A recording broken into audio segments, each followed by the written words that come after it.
Welcome to the trailer for the Dunedin Cannabis Club weekly web show live broadcast from Whakamana Studios.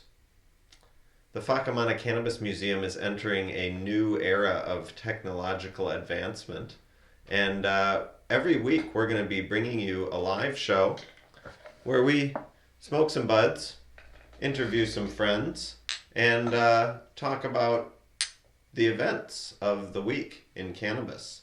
And with us at the moment, we're lucky enough right now to have the writer, director, producer of Drug Lord, Arik Rice.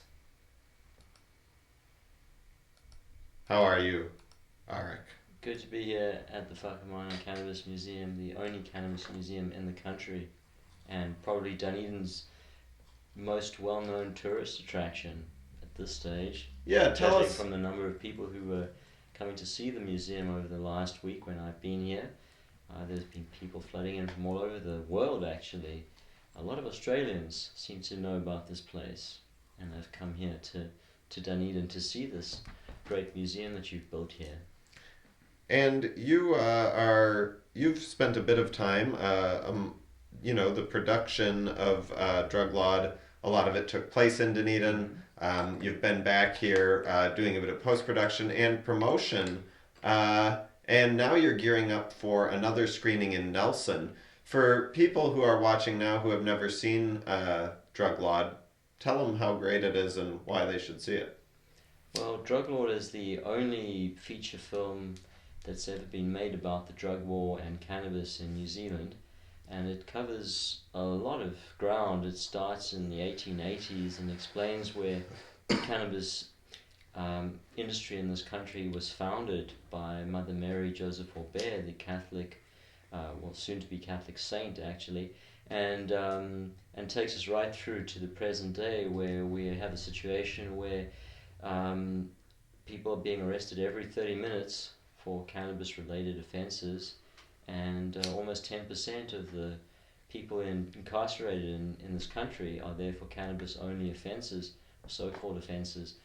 So New Zealand has gone from the time of Mother Mary where cannabis was being produced legally and was in half of the medications that were being produced in New Zealand and were being exported to other countries and were generating enormous amounts of revenue, so much so that Mother Mary was able to spend the money that she made selling her cannabis medications on building hospitals and orphanages and Maori schools and hospices.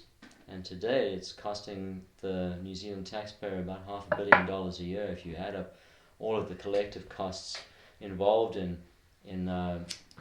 prohibiting cannabis. We're talking about the Army, the Air Force, the Navy, prisons, the courts, the police, all put together, is costing about $500 million. The Law Commission put the estimate at about $200 million, but they failed to actually include the cost of the Army, the Navy, and the Air Force, as well as the prisons in their estimates. So it's a $1 billion cost on keeping this prohibition going, and that has to stop because cannabis is a valuable crop and it can actually bring in hundreds of millions of dollars of excise tax every year and create 20,000 jobs in New Zealand instead of this current situation now, which is just costing the country more than just money.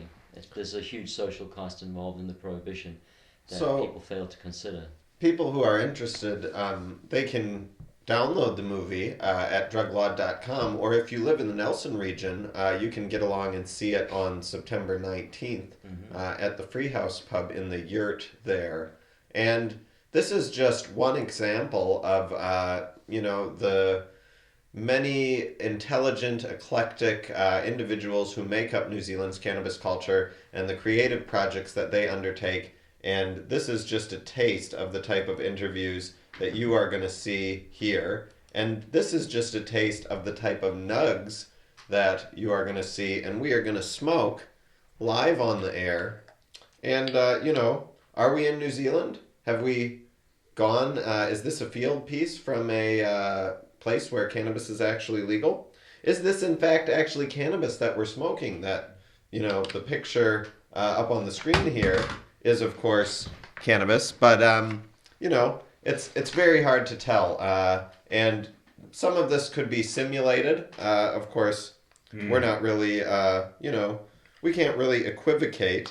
But you'll have to make the judgment for yourself. And if you're a stoner in New Zealand's cannabis culture, Dunedin's the place to be. Dunsterdam is where it's at. We've got New Zealand's longest running 420 sesh up.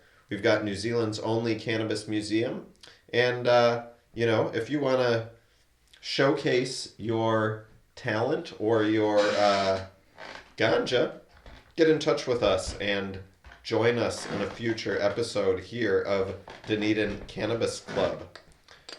What would you like to say to the future viewers? Yeah, well, it's great to have all this technology. Like you say, we neither confirm nor deny that we are actually smoking marijuana. But coming back to Drug Lord, you're making a sequel now, I believe. That's correct. The sequel began production in Israel in July 2015 when I was in Israel to film their highly advanced, in fact the largest state-funded cannabis system in the world, medical cannabis system in the entire world, with 22,000 registered patients. And at the forefront of the system is a professor named Raphael Meshulam, who discovered the THC molecule 51 years ago, and is also the scientist who discovered the endocannabinoid system. And I had a lengthy interview with Professor Meshulam, who told me some interesting facts, such as the endocannabinoid system is involved in every human disease. So that's probably why, or that's definitely why, cannabis is such an effective medication for such an enormous range of ailments. It's because of the endocannabinoid system. And it's just a terrible shame that here in New Zealand, getting back to the costs of prohibition, one of the costs is that people can't grow their own medicine. So the health system has to take on the cost of treating people with pharmaceutical drugs, which require a whole bunch of other pharmaceutical drugs to combat the side effects of the first set of drugs that you've taken. And if people were allowed to grow their own medicine, not just cannabis, but a whole range of other things, their health would be improved, and so would the cost to the healthcare system. Well, if you like stimulating your endocannabinoid system as much as we do, whether that's for medical purposes or just purely enjoyment and mind expansion, stress relief is somewhere in between the two. But if you're into any of those, you're really going to love what we have to show you on Dunedin Cannabis Club in coming weeks. So, like us, like Whakamana Cannabis Museum on Facebook, subscribe to this Otago Normal YouTube channel, and share this trailer with your friends, and stay tuned in future weeks. Tentatively New Zealand Standard Time, 8 o'clock Thursday evenings, but check back for details, and thanks for joining us. Shit, man, I didn't realize how squeaky